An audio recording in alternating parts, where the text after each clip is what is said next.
কেন দেশ ছাড়তে বাধ্য হয়েছেন যখন দেশকে নিয়ে এত ভাবনা আপনার?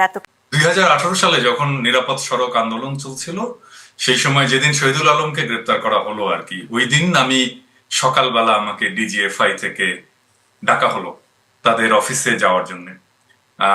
এবং যিনি ফোন করেছিলেন উনি নিজের পরিচয় দেন মেজর ফারহান বলে, এবং আমাকে বলা হয় যে ভদ্রতা করি উনি প্রথম ফোনটা করেছিলেন, এবং বলা হয় যে আমাকে ডিজিএফআই অফিসে যেতে হবে। আমি জিজ্ঞেস করলাম যে কেন, আমি সিভিলিয়ান, ডিজিএফআই কেন আমাকে ডেকে? বলে আমাদের কিছু জরুরি আলাপ আছে আপনাদের সাথে, আপনার সাথে। বললাম আলাপ আছে, ঠিক আছে, ফাইন, আপনি আসেন, আমার অফিসে আসেন, আমার বাসায় আসেন, একটা কোনো নিউট্রাল জায়গায় আসেন। প্রথমে মনে হলো অ্যাপারেন্টলি সে দেখা করতে চায়, বললো যে আমরা একটু পরে জানাচ্ছি, আমার বসের সাথে আলাপ করে।